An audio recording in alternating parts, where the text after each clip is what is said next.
Oral questions? Question orale. The Honourable Leader of the Official Opposition.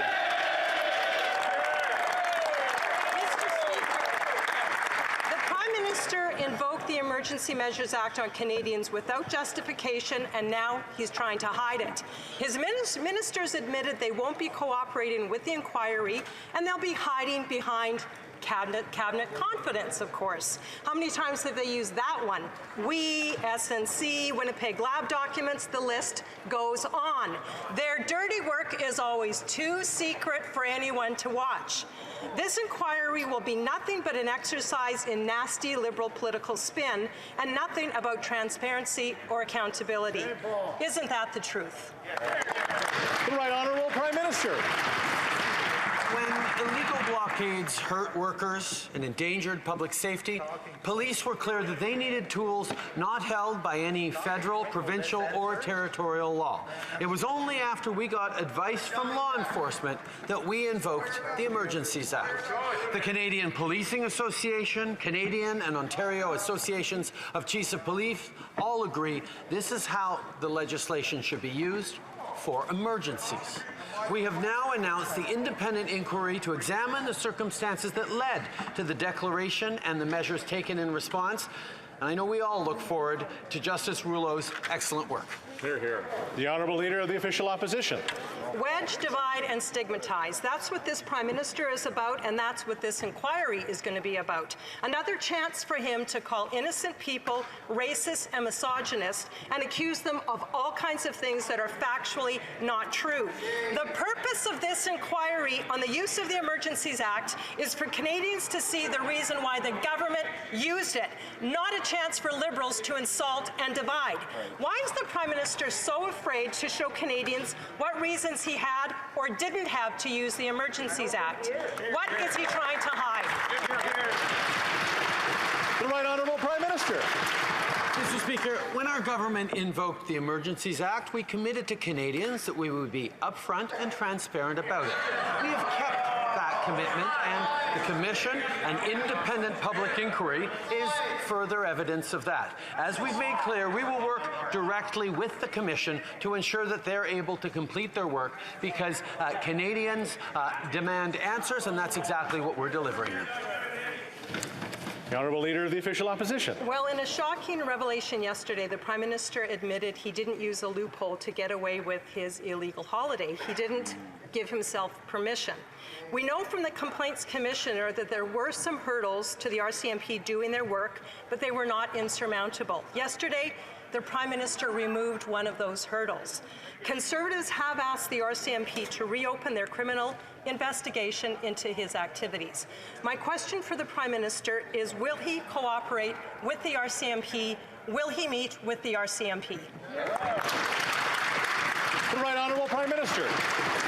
It's clear that the Conservative Party has run out of ideas and material when they choose to raise issues that were brought up by the Conservative leader 3 Conservative leaders ago. Mr. Speaker, I know they want to distract from their current leadership race, but there are real issues facing Canadians, from rising costs of living to Putin's illegal war in Ukraine. Those are the issues that I'm focused on. While they focused on me, we continue to remain focused on Canadians. The Honourable Leader of the Official Opposition. There is no statute of limitations on fraud charges, I will inform the Prime Minister. This is very serious, Mr. Speaker. This is a big deal. The Prime Minister of Canada has potentially committed criminal offences. We're talking about possible charges against the Prime Minister of this country. The Prime Minister has to know how serious this is. The Prime Minister has to know he is not above the law. So my question for the Prime Minister is, has he met with private criminal counsel regarding these potential charges? The Right Honourable Prime Minister. Conservative politicians want to continue manufacturing distractions on matters that were dealt with years ago, instead of talking about the economy, talking about the environment, talking about things that Canadians care about. What's clear is they don't want to talk about making sure our economic recovery leaves no one behind. They don't want to talk about or even acknowledge the climate crisis. They definitely don't want to talk about making our communities safer safer by banning assault weapons. They want to talk about me. So while they stay focused on me, I'll stay focused on Canadians.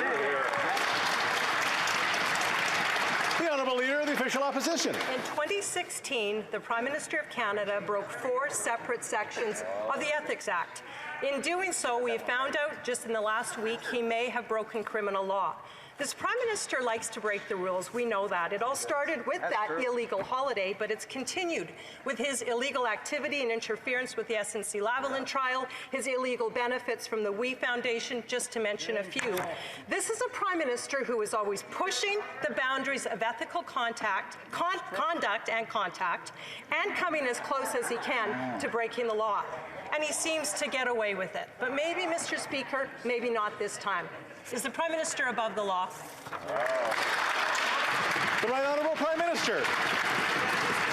What the Conservative Party is making very clear is that they don't want to talk about investments in childcare. They don't want to talk about how to close the infrastructure gap between Indigenous and non-Indigenous communities. They don't want to talk about investments in green infrastructure. They don't want to talk about making sure that the wealthiest pay their fair share. And they definitely don't want to talk about protecting a woman's right to choose. Mr. Speaker, while they focus on personal tax on me, we'll stay focused on the things that matter to Canadians.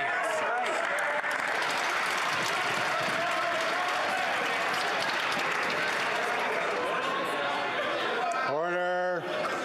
My Lord.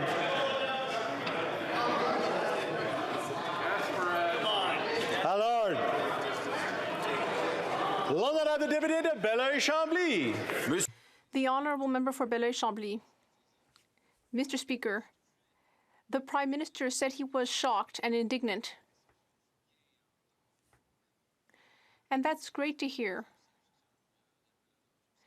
CN and Air Canada are headquartered in Montreal, and people are shocked that no one there speaks French. Well, we should be shocked that each and every member doesn't speak French, because this is in Quebec. Here in this House, 221 elected officials voted to state that French is the language of the Quebec nation. That was voted on here recently. Will this Prime Minister impose a basic knowledge of French on people and organizations which are headquartered in Quebec? The Right Honourable Prime Minister. Mr. Speaker, our 2 official languages are at the heart of our identity. All Canadians deserve to be served in the official language of their choice by federally regulated businesses, including CN. The lack of French leaders within CN is unacceptable.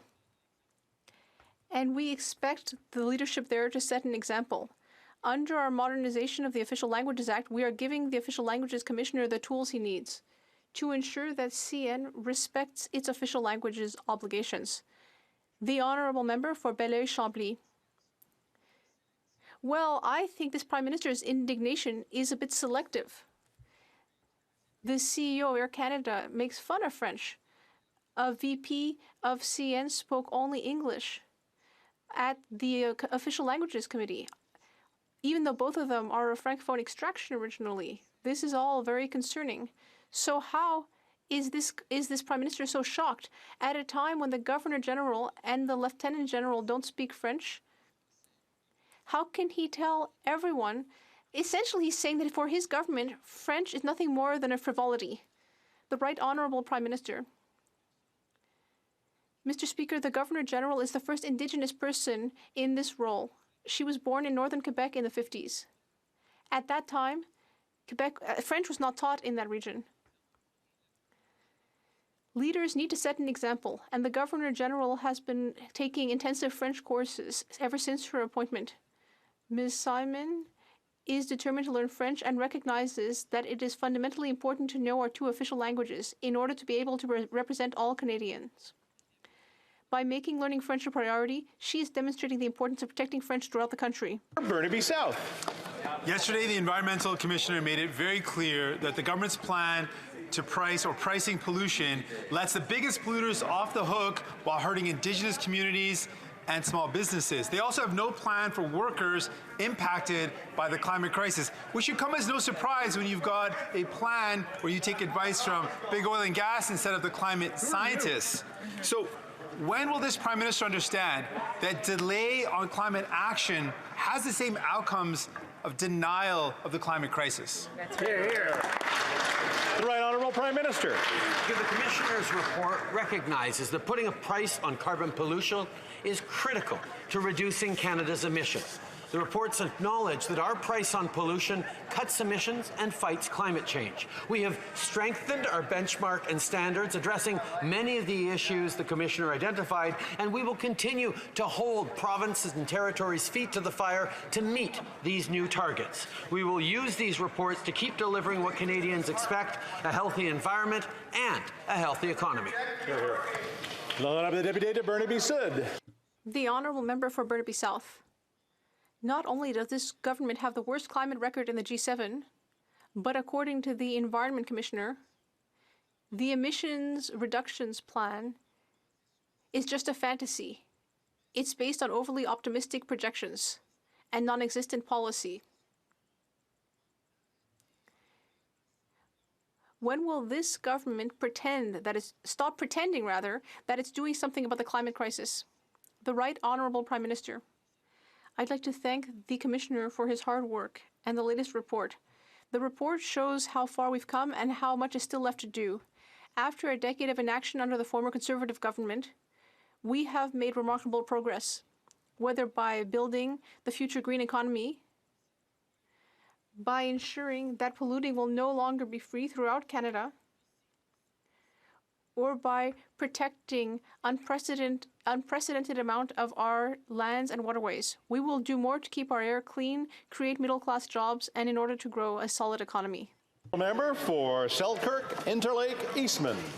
Mr. Speaker, yesterday the Prime Minister admitted he never gave himself permission to accept an extravagant vacation gift from a lobbyist valued at $215,000. What was unknown to the RCMP during the original investigation is now known. This morning I wrote to the RCMP Commissioner asking them to reopen their investigation into the Prime Minister committing fraud on the government. Will the Prime Minister cooperate in this RCMP investigation? The Right Honourable Prime Minister. Canadians are watching the Conservative Party of Canada engage in an act of political theatre on a matter that was dealt with years ago. They will stop at nothing to distract from their support of the illegal blockades, and that cost our economy, that put people out of work, and that made people feel unsafe in their own communities. Let's talk about the real things that matter to Canadians, from the cost of living to Putin's illegal war in Ukraine. While they continue to focus on me, we will stay focused on the things that matter to Canadians. The Honourable Member for Selkirk, Interlake, Eastman. Well, Mr. Speaker, I know the Prime Minister thinks that he's off the hook, but there's no statute of limitations here in Canada. He shockingly revealed yesterday that he did not give himself the authorization to accept the extravagant gift. There's now a cloud of suspicion hanging over the Prime Minister, and he's under a shadow of doubt when it comes to his own integrity and honesty. So when will the Prime Minister begin speaking to the RCMP about violating the Criminal Code, Section 121, 1C? Yes. The Right Honourable Prime Minister. Speaker, Conservative politicians want to continue to keep manufacturing distractions on matters that were dealt with years ago, instead of talking about the economy, the environment, or issues that Canadians care about. What's clear is they don't want to talk about making sure our economy leaves no one behind. They don't want to talk about or even acknowledge the climate crisis. They definitely don't want to talk about making our communities safer with a ban on assault weapons. They want to talk about me. So while they stay focused on me, I'll stay focused on delivering for Canadians. The Honourable Member for Brantford Brant. Mr. Speaker, Section 19 of the Criminal Code says that ignorance of the law by a person who commits an offence, which includes our Prime Minister, is not an excuse for committing an offence. Section 121 of the code indicates that everyone is guilty of fraud in the government if they, being the officer, accept from anyone who has dealings with the government a reward, such as a luxury illegal vacation, unless they have consent in writing from the head of the department. If the Prime Minister did not give himself consent, will he admit that he's guilty of fraud? The Right Honourable Prime Minister. Speaker, as I said, we're seeing the Conservatives don't want to focus on the things that matter to Canadians. They don't want to talk about workers. They don't want to talk about supporting seniors. They don't want to talk about supporting students. They don't want to talk about supporting veterans. They don't want to talk about the opioid crisis. They don't want to talk about reconciliation. They don't want to talk about investments in clean and renewable energy. They just continue to want to try and make personal attacks and focus on me while we as a government continue to remain resolutely focused on serving Canadians and delivering for them. The Honourable Member for Brantford Grant. Mr. Speaker, we want to focus on his illegal, unethical acts. Our Prime Minister is the first and only Prime Minister found guilty by the Ethics Commissioner. The lavish, luxurious, illegal trip to the Bahamas was strike number one. Strike number two, our Prime Minister was again found guilty of ethical violations for his political interference in the SNC-Lavalin prosecution. This was followed by the WE scandal, Winnipeg Lab scandal, and now the Emergencies Act invocation. Yesterday, his admission that he did not give himself consent to accept the trip was strike number three. Out at that, game over. Why does the PM continue to conduct himself? The Right Honourable Prime Minister. Ago, in this House, we presented a budget that moved forward on supporting Canadians, whether it by historic investments in housing, there to invest in green growth and good jobs, there to move forward on reconciliation. And one would think that the House of Commons would talk about these things that matter to Canadians or challenge the government on the things that we did in this budget. We all know the Conservatives look forward to challenging and disagreeing with this government on a range of things. Any questions about the budget? No. Any questions on about housing? No. The Conservatives just want to fling mud, Mr. Speaker. The Honourable Member for Selkirk Interlake Eastman. I know the Prime Minister is very uncomfortable with this line of questioning, Mr. Speaker, and he's going to try to spin. But Canadians deserve to know that the Prime Minister is not above the law and, in fact, should be held to a higher standard. Yesterday, he admitted that he did not have consent to accept the vacation and took it anyway. The unknown is now known. So will the Prime Minister come clean, remove the cloud of suspicion, and proactively speak to the RCMP about his unethical and criminal behavior? The Right Honourable Prime Minister. As I pointed out, Mr. Speaker, these are issues that were brought up by the Conservative leader 3 Conservative leaders ago. The issue was aired, the issue was dealt with. What we see today is a Conservative Party desperate to distract Canadians from their farcical leadership race, distract Canadians from the important work we're doing on the budget, distract Canadians from the fact that they were busy supporting a convoy that shut down jobs and hurt Canadians across the country. These are things they don't want to talk about. What they want to do is focus on me with personal attacks. Mr. Speaker, we'll stay focused on Canadians. Member for Selkirk Interlake Eastman. Now, Mr. Speaker, I'll tell the Prime Minister the one thing Canadians are sick and tired of is a Prime Minister who acts with impunity and thinks he's above the law. In the House yesterday, the Prime Minister gave the RCMP the missing clue they need to begin a formal investigation into defrauding the government of over $200,000. He did not grant himself the permission to take this trip. So will the Prime Minister face the consequences and make him and his staff available to be interviewed by the RCMP, or is he just going to refuse to face the music? The Right Honourable Prime Minister. Mr. Speaker, again, we see Conservatives trying to drum up acts of political theatre on a matter that was dealt with years ago, because all all they have in their toolbox is personal attacks and flinging mud. You would think, Mr. Speaker, that a Conservative Party, a loyal opposition to Her Majesty, would be bringing up issues that matter to Canadians, whether it's growing the economy, whether it's issues that are around the cost of living, whether it's the housing crisis faced by so many Canadians. But, Mr. Speaker, we have answers to all those things in our budget, and we will continue working on that. That's why they fling mud. The honourable member for Belleuil-Chambly. Well, Mr. Speaker, this Prime Minister thinks that it's not a matter of speaking French, it's a matter of perhaps learning to speak French at some point in the future. At some point. Well, in that case, perhaps this Prime Minister could just let Quebec apply the French language charter to federally regulated businesses? End of the story? It's that simple. The Right Honourable Prime Minister.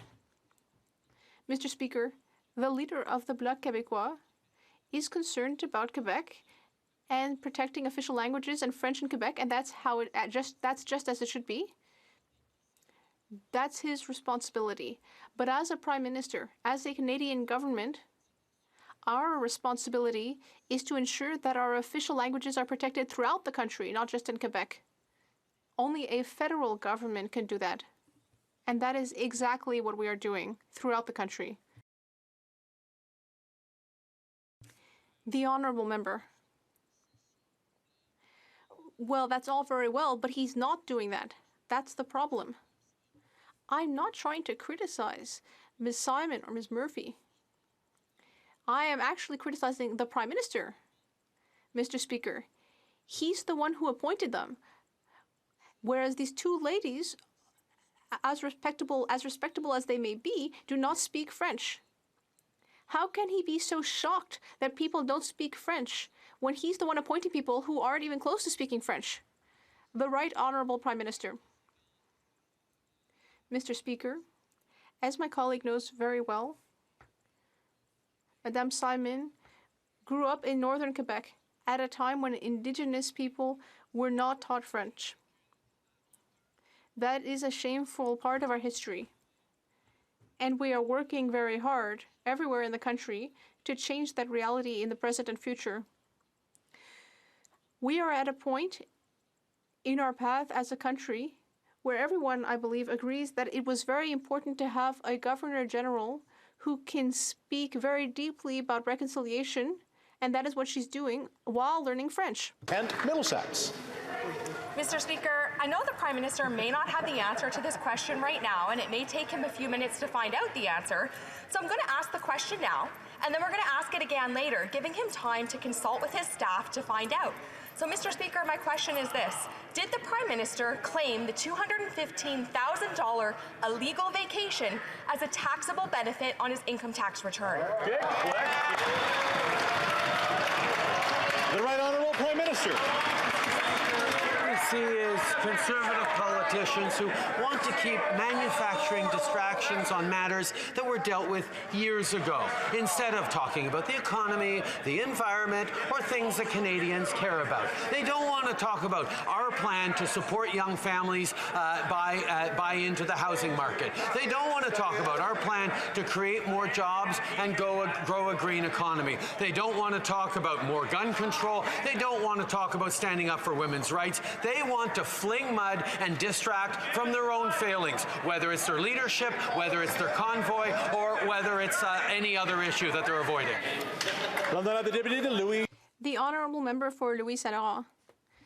Mr. Speaker, this is not a distraction. This is a matter of facts. RCMP documents show that the Prime Minister committed a fraud offence.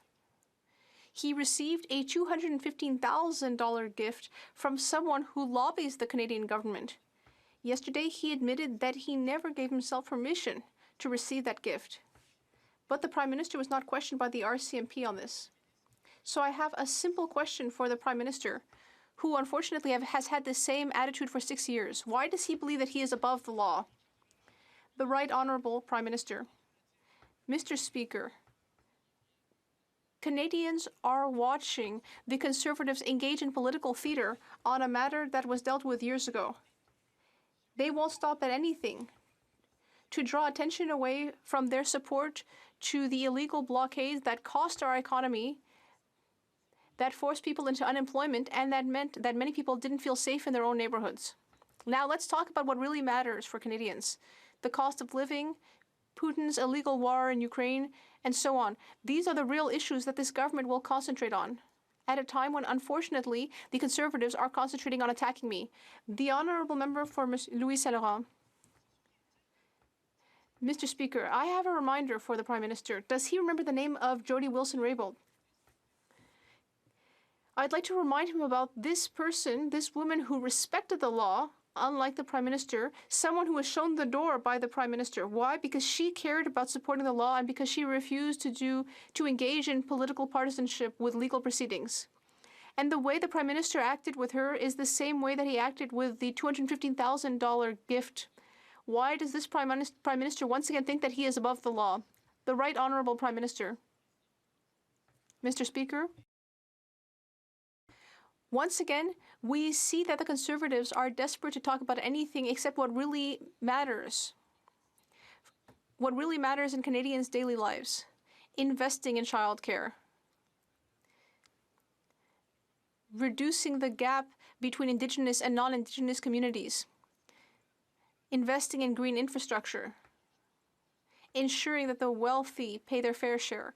No, the Conservatives just want to hurl political attacks, personal attacks at me instead of actually concentrating on issues that matter to Canadians. Eastman. Well, I know, Mr. Speaker, the Prime Minister can't keep his litany of scandals straight and that he's always confused between all his multiple charges underneath the Conflict of Interest Act. What we're talking about here is the criminal code and a Prime Minister who thinks he's above the law. The RCMP need to reopen the investigation into the Prime Minister accepting a gift from a lobbyist worth over $215,000. The Prime Minister cannot act with impunity. He should be held to a higher standard. So will the Prime Minister commit today to cooperating with the RCMP on his fraud against the government? Wow. The Right Honourable Prime Minister. Mr. Speaker, again, these issues were dealt with years ago. The Conservative Party is desperate to try and find personal attacks to go on to muddy the waters so that people don't actually talk about the real issues facing Canadians, whether it's the housing crisis, whether it's the opioid epidemic, whether it's erosion of individuals' rights, whether it's support for the green transition. These are things that matter deeply to Canadians that unfortunately Conservatives, well, they'd rather focus on me than focusing on what deeply matters to Canadians in their daily lives.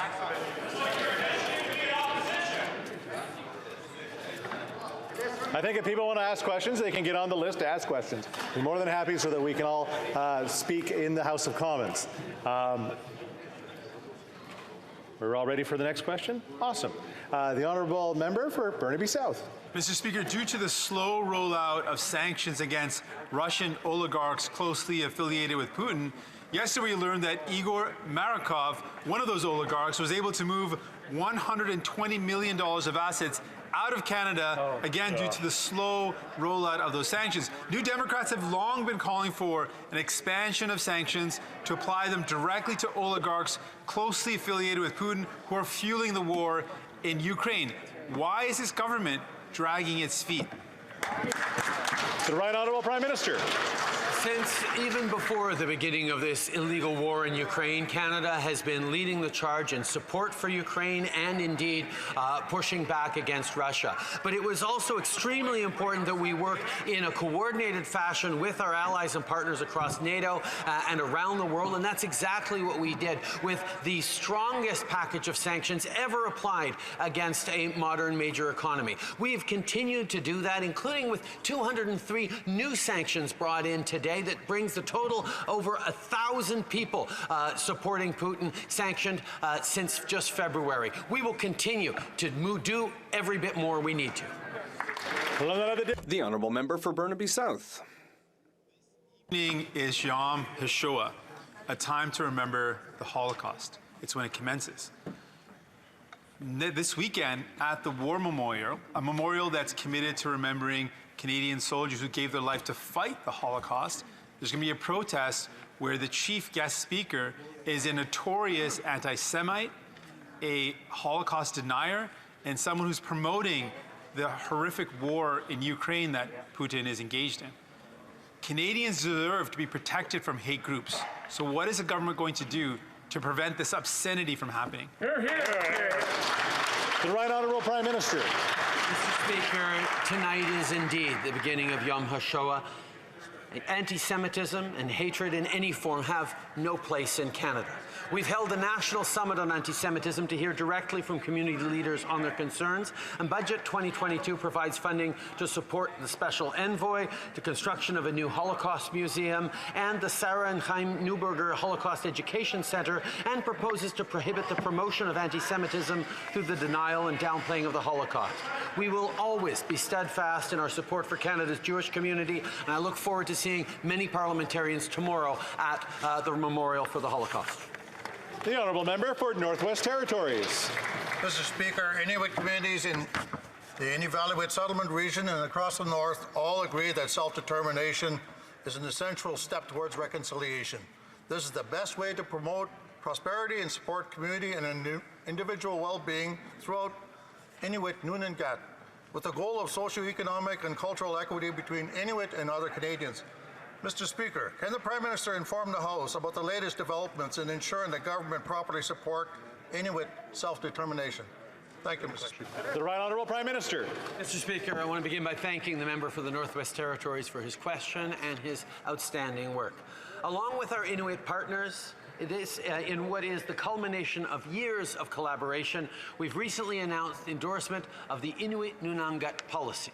This will help ensure that Inuit priorities and self-determination are part of the government's programs, policies, and initiatives going forward across the breadth of everything a government does. We will continue to work with Inuit leadership through the Inuit Crown Partnership Committee to build a renewed Inuit-Crown relationship and advance reconciliation based on affirmation of rights, respect, and partnership. The Honourable Member for Lévis-Lotbinière. Mr. Speaker, in the ongoing saga of the Prime Minister's illegal vacation on a trip that pretty much any Canadian wouldn't be able to afford, there are dark gray areas concerning the Prime Minister's discretionary power to circumvent the law. Mr. Speaker, did the Prime Minister handcuff the RCMP to protect himself from the facts and from a new scandal? The Right Honourable Prime Minister. Mr. Speaker, it's clear that the party across the way is running out of material because they're raising the same questions that were raised by the Conservative leader 3 Conservative leaders ago. The Conservatives want to continue to create distractions instead of talking about the things that are important to Canadians, like the economy and the environment. This is what's clear. They don't want to talk about the need to ensure that our economic recovery doesn't leave anyone behind. They don't want to talk about the climate crisis. They don't even want to recognize that it exists. And they don't want to talk about how we've made our communities safer by banning assault weapons. Mr. Speaker, we're going to continue to work for Canadians. Honourable Member for St. Albert, Edmonton. Mr. Speaker, page 56 of the RCMP's criminal brief into the Prime Minister said that the Prime Minister's actions were, quote, more damaging to the Government of Canada's appearance of integrity than would similar actions carried out by a lower-ranking government official, closed quote. Canadians expect the highest standard of integrity from the Prime Minister. Why does this Prime Minister believe that he is above that standard? The Right Honourable Prime Minister.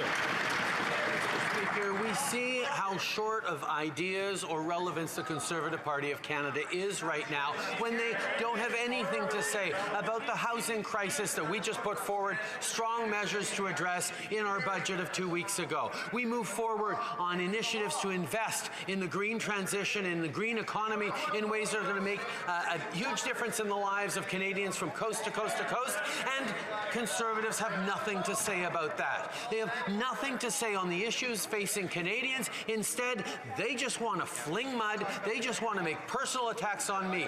I'm going to stay focused on Canadians. The honourable member for St. Albert, Edmonton. Speaker, yesterday the Prime Minister incriminated himself by admitting to the only element that the RCMP could not establish to charge the Prime Minister with fraud. So, will this Prime Minister share that information with the RCMP? And if not, is it because he's afraid he'll be charged? The Right Honourable Prime Minister. Canadians of all backgrounds and walks of life are watching question period, and what they see right now is a Conservative Party desperate to distract. Order. Order. Please, let's just respect the process here to ask a question and answer, and we'll try our best to do that. The Honourable Prime Minister.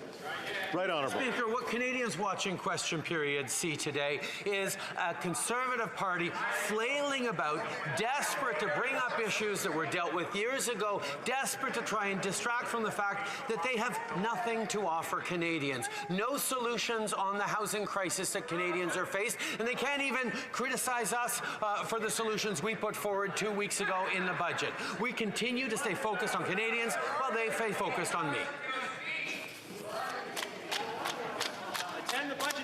I'm just going to wait a second. I'm hearing a lot back there. If the member wants to be on the list for asking questions, I'm sure he can talk to his folks and get on the list. The honourable member for Charlebourg Haute Saint Charles. Mr. Speaker, let's be clear.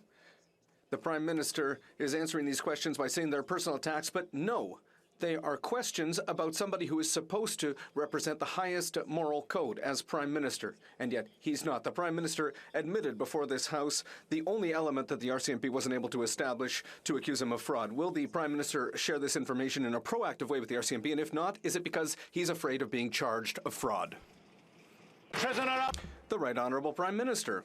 Mr. Speaker, 2 weeks ago, we tabled a historic budget which is going to help Canadians buy a new house. It's going to help fight climate change by creating a greener economy that will invest in Indigenous communities and will help make them more autonomous. And the Conservative Party has nothing to say about it. No questions, no criticisms, no counter-proposals. Instead, they are going into the weeds on an issue that was looked at years ago. We are going to continue to focus on delivering for Canadians. The Honourable Member for Repentigny. Mr. Speaker, the federal government is not ready for the green transition. That's what the Environment Commissioner said in the report yesterday.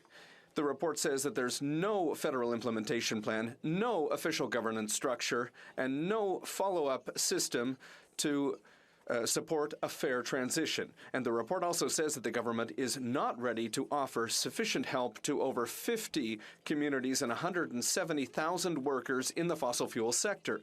Mr. Speaker, that's absolutely indispensable if we want to transition away from fossil fuel. Why has the Prime Minister done nothing for workers?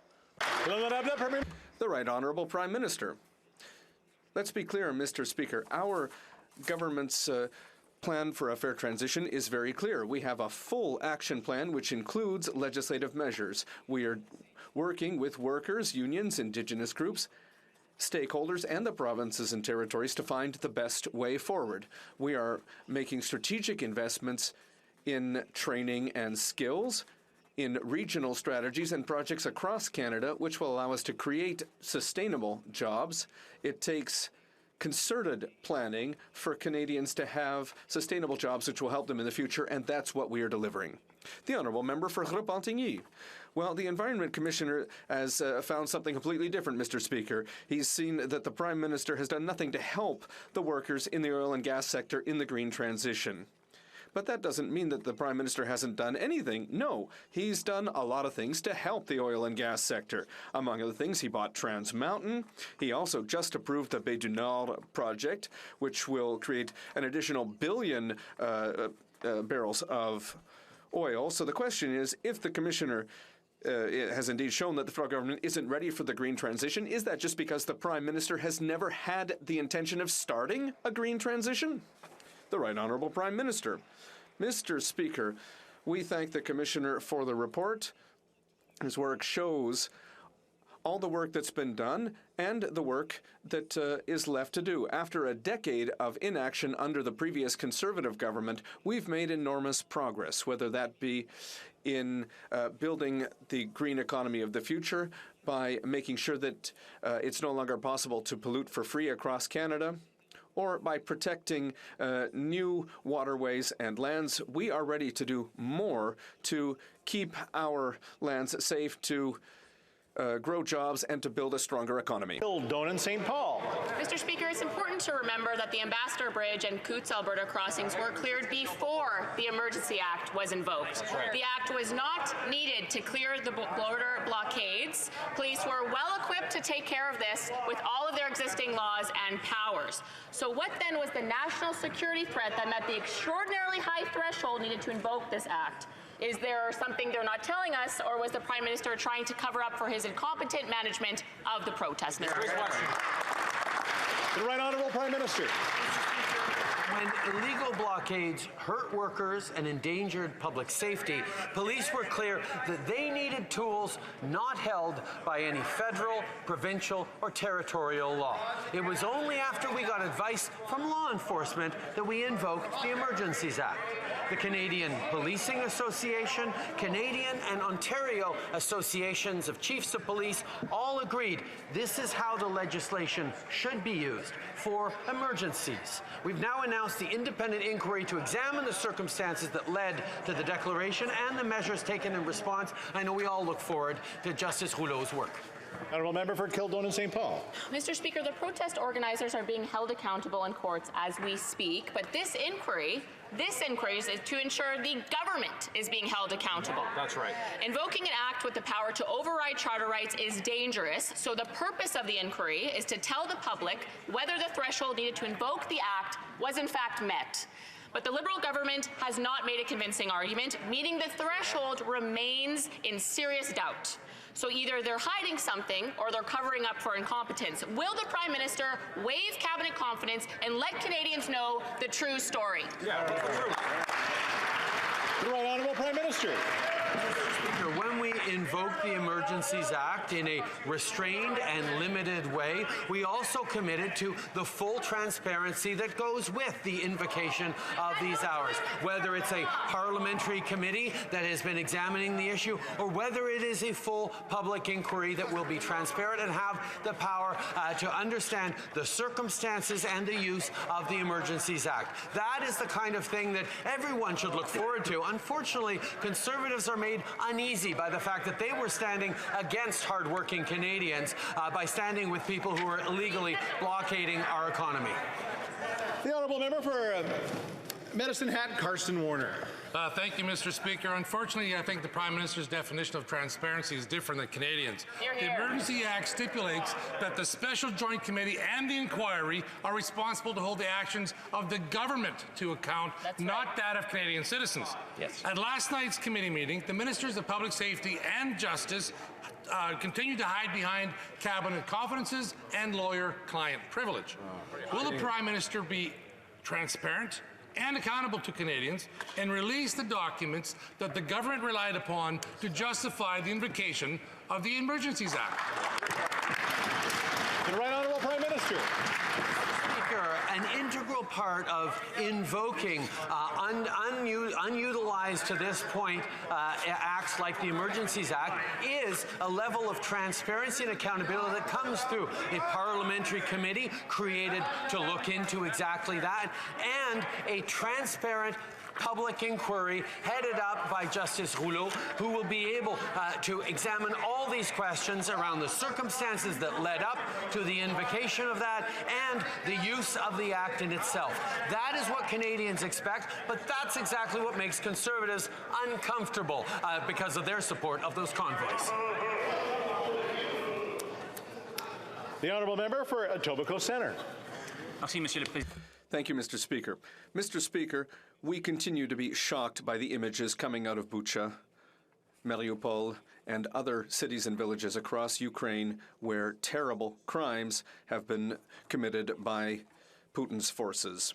While Canada has supported Ukraine at every step before and since the illegal invasion by Russia, Ukrainians continue to need our support. Can the Prime Minister please share with this House and with Canadians the most recent measures that our government has taken to hold President Putin and his collaborators accountable for their actions? The Right Honourable Prime Minister. Mr. Speaker, first I would like to thank my colleague from Etobicoke Centre for his solidarity with the Ukrainian people and for his personal leadership. This morning we announced new sanctions on 11 senior officials and 192 other members of the People's Councils of the so-called Luhansk and Donetsk People's Republics. These measures that we've taken today will apply further pressure on President Putin and those who are complicit in the horrific events, the horrific crimes taking place in Ukraine. We will continue to stand with Ukraine and its people. The Honourable Member for Sturgeon River Parkland. Mr. Speaker, the Emergencies Act is crystal clear. The independent public inquiry must look into the circumstances leading up to and the measures used by the government under the Emergencies Act. It is completely inappropriate for the Prime Minister to try and direct the scope of this inquiry by predetermining what the Commissioner must investigate. This is political interference. It is up to the Commissioner, based upon the Emergencies Act, to determine what is relevant, not the Prime Minister. Will the Prime Minister immediately amend the Order in Council to remove any political interference from this inquiry, yes or no? The Right Honourable Prime Minister. When this government invoked the Emergencies Act, we committed to Canadians that we would be upfront and transparent about it. And we've kept that commitment. And the Commission and independent public inquiry is further evidence of that as they look into the circumstances that led up to the invocation of the Emergencies Act and the use by the government of that Emergencies Act. As we've made clear, we will work directly with the Commission to make sure that they are able to fully complete that work. The Honourable Member for Sturgeon River Parkland. Mr. Speaker, Canadians deserve to know the full truth and nothing but the truth on how the Liberal government came to their decision that the threshold had been met to invoke the Emergencies Act. Key evidence considered by Cabinet would include a complete legal and constitutional analysis on the legality of this decision. Without this information, this inquiry will not be able to perform its legislated mandate to determine if this government acted appropriately. Will the Prime Minister commit today to being open by default and make this internal analysis available to the Commissioner immediately? Yes or no? The Right Honourable Prime Minister. That in the member's second question, he confirmed that the mandate of the Commission is to look into the circumstances that led to the invocation of the Act and the use of that Act as responsible. That is exactly what is the issue. Unfortunately, Conservative politicians seem a little bit uncomfortable that the inquiry might find it they're supporting blockaders and folks who tried to shut down the Canadian economy and overthrow the government were maybe on the wrong side of the issue. That's what Conservative politicians seem to be so worried about, Mr. Speaker.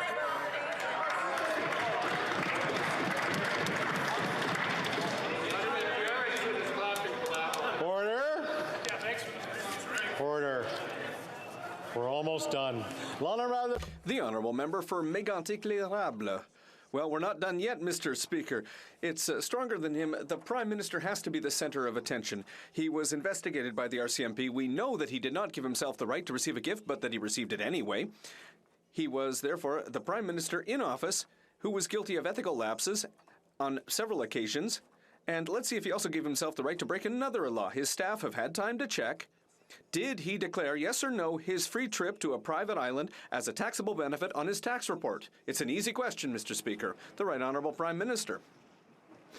Once again, Mr. Speaker, we see that the Conservatives are flailing about because they don't want to talk about the issues that Canadians are concerned about in their day-to-day lives, whether that be the housing crisis, where we've proposed a very strong plan in the most recent budget to help Canadians, or whether that be when it comes to the green transition, in which we've invested billions of dollars to make sure that we have jobs for the generations to come that fight climate change. These are issues that the Conservatives don't want to talk about. They want to focus on me. We are going to continue to focus on Canadians. The Honourable Member for West Vancouver, Sunshine Coast, Sea to Sky Country.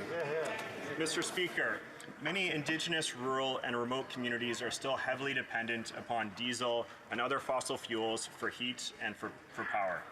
Would the Prime Minister please be able to tell this House what the government is doing to ensure that these communities and communities in rural and remote Canada are able to transition towards net zero? Here, here. Great question.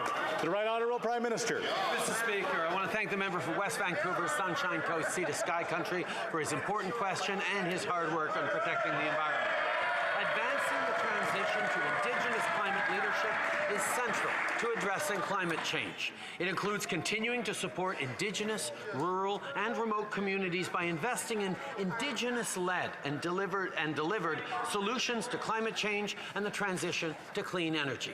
It's why our strengthened climate plan invests $300 million to advance our commitment to ensure communities relying on diesel have access to clean, renewable, and reliable energy by 2030. Honourable member for Winnipeg Centre. Mr. Speaker, Indigenous women, girls, and Two-Spirit people are not safe as a result of successive Liberal and Conservative governments putting the privileges of big oil corporations over our safety and human rights. We saw this in the budget, which gives $2.6 billion to big oil, but zero new funding to implement all the calls for justice from the National Inquiry into Missing and Murdered Indigenous Women and Girls. This is disgraceful. Will the government commit to increased investment to end this crisis of violence? The Right Honourable Prime Minister. Mr. Speaker, our hearts are with survivors and families of missing and murdered Indigenous women, girls, Two-Spirit, and 2S LGBTQIA+ people. Addressing this ongoing violence requires living up to the goals of our country and all the calls for justice. In June 2021, partners from across the country came together and released the National Action Plan, including the federal pathway to finally end this ongoing tragedy. It will be supported by Budget 2021's $2.2 billion investment in concrete measures that will keep people safe. The Honourable Member for Saanich Gulf Islands. On April 4th, the IPCC issued its latest and most stern climate warning. Globally, within 3 years, emissions must peak and drop dramatically in half by 2030. The only hope of holding to less than 2 degrees Celsius is by 2025, global emissions peak and then drop in half by 2030. 2 days later, this government approved Bay du Nord. 3 days later, the budget said we're going to complete the Trans Mountain Pipeline. In the face of this, my question is why? With a choice of now or never, why has Canada chosen never? The Right Honourable Prime Minister. Mr. Speaker, Canadians know what's at stake in the fight against climate change. It's why we are stepping up our climate ambition by committing more than $100 billion to climate action, ensuring we reduce methane emissions by 75% by 2030 and transitioning to a net zero emitting electricity grid by 2035. We're also doubling our commitment to $5.3 billion to help developing countries fight climate change and protect biodiversity. We will continue delivering ambitious and achievable climate action that protects our communities and builds a healthy future for everyone. And that's all the time we have for question period today. I think we have a number of appel au règlement, some points of order. The Honourable Member for Edmonton Strathcona. Thank you, Mr. Speaker, and I think if you seek it, you will find unanimous consent for the following motion.